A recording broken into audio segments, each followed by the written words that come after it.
History of Jerusalem. Throughout its long history, Jerusalem has been attacked 52 times, seized and recaptured 44 times, besieged 23 times, and destroyed twice. The oldest part of the city dates back to the 4th millennium BC, making Jerusalem one of the oldest cities in the world. In the following paragraphs, we will outline the founding history of Jerusalem. Founding history of Jerusalem. Early history of Jerusalem. Scientists believe that the first human settlements in Jerusalem occurred during the early Bronze Age, around 3500 BC. In 1000 BC, King David conquered Jerusalem and made it the capital of the Jewish kingdom. His son Solomon built the first sacred temple approximately 40 years later. The Babylonians occupied Jerusalem in 586 BCE and destroyed the temple, sending the Jews into exile. Approximately 50 years later, the Persian king Cyrus allowed the Jews to return to Jerusalem and rebuild the temple.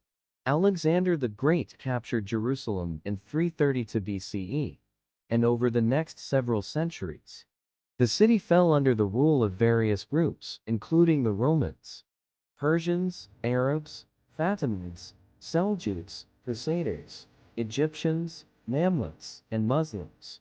Some of the major religious events that took place in Jerusalem during this period include: in 37 BC, King Herod renovated the Second Temple and added retaining walls to it. Jesus was in the city of Jerusalem around 30 CE. The Romans destroyed the Second Temple in 70 CE. In 632 CE, the Islamic prophet Muhammad died, and it is said that he ascended to Jerusalem from heaven. Many European Christians began their journeys to Jerusalem in the 1st century CE.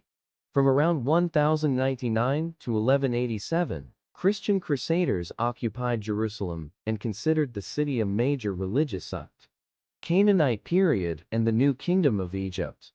Archaeological evidence suggests that by the 17th century BC, the Canaanites built massive walls 4 to 5 tons of rocks with a height of 26 feet on the eastern side of Jerusalem to protect the ancient water system. From 1550 to 1400 BC, Jerusalem became a part of Egypt during the New Kingdom period under pharaohs Ahmose I and Thutmose I, who unified Egypt and expanded its territories into the Levant. Correspondence from Abdi Heba, discovered at Tel El Amarna, contains letters from Jerusalem. The power of the Egyptians in the region began to decline in the 12th century BC. During the collapse of the Bronze Age, in the Battle of Jahai, the Egyptian name for Canaan. In 1178 BC, between Ramesses III and the Sea Peoples, marking the beginning of this decline. The gradual loss of central authority led to the establishment of independent kingdoms in the area. According to the Bible, Jerusalem was known as Jebus during this time, and its independent Canaanite inhabitants were known as Jebusites. The siege imposed on Jerusalem in 597